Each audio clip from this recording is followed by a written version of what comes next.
Deltarune Chapter 5 is right around the corner. You know what that means. I officially have zero time left to make full video essays for any of my theories. Oh, anyway, I'm going to try to summarize my ideas, predictions, and concepts right here in this video. Without further ado, let's jump straight into it. As I'm sure you've all seen by now, the trailer dropped, and it's surprising just how Japanese the aesthetic looks. That said, the Flora theme and the obvious connections to our score had already been teased through various clues I won't go into here, since I assume you already know them. Something I really want to highlight is that this chapter seems to have direct parallels to Chapter 1. Not just because of the highly anticipated Floridins, but also due to these grass patches that look almost identical to the ones in Chapter 1. Which leaves us with one question: why? Why reuse these specific assets? Toby Fox isn't usually lazy with these kinds of details, especially since, technically speaking, they are important. So, I predict there's a narrative reason behind this. The only explanation that makes sense to me is that this dark world has actually been open since Chapter 1. Located in the backyard of Ascor's flower shop. Maybe that's why the door appears to be sealed shut, or, who knows, maybe it's just a decoration on the door. But who opened this dark world? Do candidates come to mind, Carol or Ascor? If it was Carol, honestly, I don't know what her motive would be. Though it could explain why everything looks so Japanese. Personally, my focus is on Ascor. His reason for opening it wouldn't be to escape his problems, but rather to show everyone in hometown, and especially Toriel, the truth. The truth about how Des disappeared and how it connects to the Dark Worlds. This idea is backed up by the fact that Ascor possesses the Black Shard, which is described as an efficient weapon against darkness, stars. Some people believe Ascor will be the chapter's boss and will try to stop Chris from sealing the fountain simply because he likes being in the Dark World. I disagree.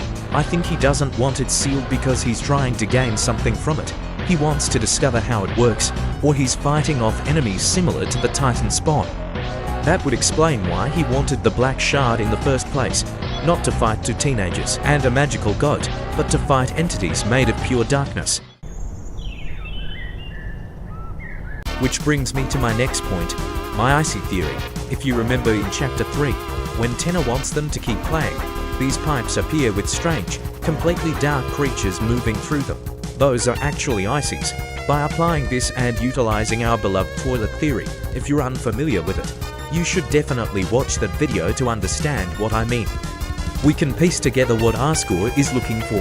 He is searching for the origin of the darkness and trying to figure out how it's being transported through these pipes. The problem is that these ices, and darker enemies in general, blocked his investigation, which is why he needed the Black Shard to defend them. Naturally, I had planned a song for these enemies. It was inspired by generic disjointed track, a Mega Man style song Toby posted on his Tumblr over 14 years ago.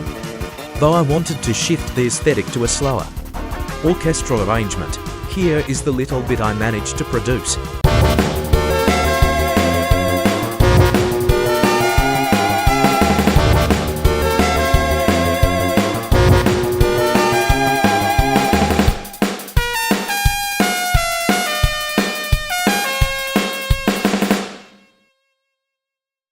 My concept for how the chapter would play out was that after the ending of Chapter 4, Chris and Susie, perhaps looking for more clues, would head to Ascor's shop.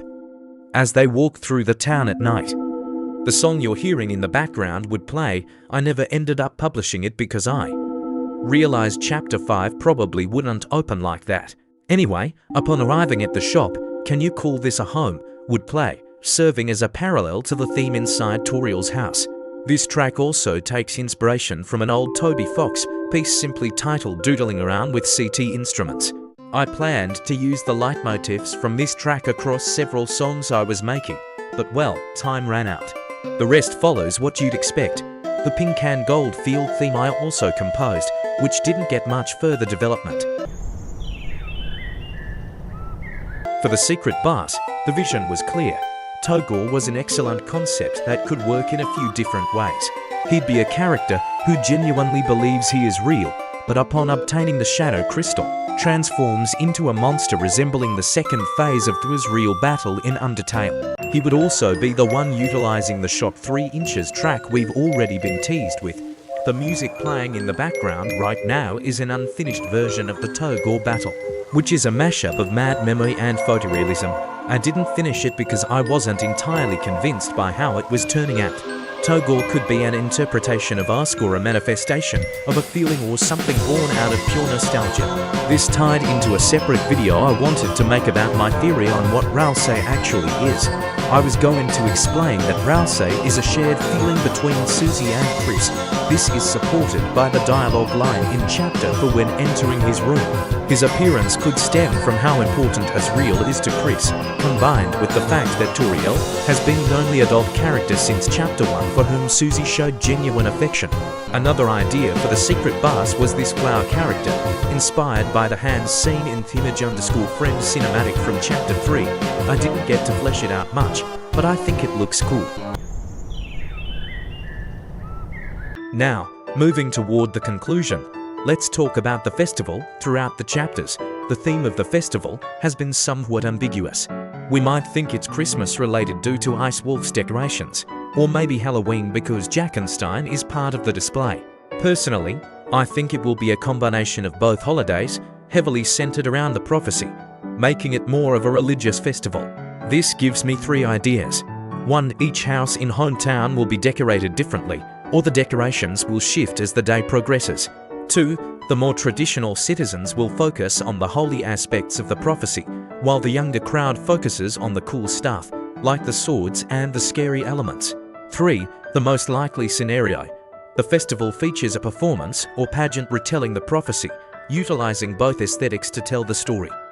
This is backed up by the heavy narrative hints that Noel will play a major role in the festival, likely portraying the angel. Perhaps this performance ties directly into Dis's disappearance. To close things out, I'm not sure if these theories will age like fine wine or like milk, but I hope I nailed at least one of them. Honestly, the fact that Chapter 5 is coming out so quickly is incredible, but at the same time, it makes me a bit sad. The long gaps between Deltarune releases gave us the time to truly sit back and appreciate this masterpiece. The reality that the end is getting closer and closer is terrifying to me. I feel this intense desire to be a part of this community even more. This story has been so vital to my life that I almost want to be a part of the universe itself. But as time moves on, I feel like this little creative spark I have is slowly dimming. I'll keep trying to produce music, write theories, and I even want to make comics and animatics for Deltarune, but sometimes I feel like my best effort isn't enough, and that I'll just be another drop in a massive ocean. I'll be honest with you, I know exactly how Deltarune will end. In the end, we will close the program. In the end, there will only be credits. In the end, I will just turn off my computer. Everything will return to normal, and none of the choices we made will have mattered. Because what actually mattered was experiencing this incredible story, not how it finishes. I just want it to last a little longer. I want to stay between the lines, waiting on the promise of more. Because what happens to me after the end of Deltarune?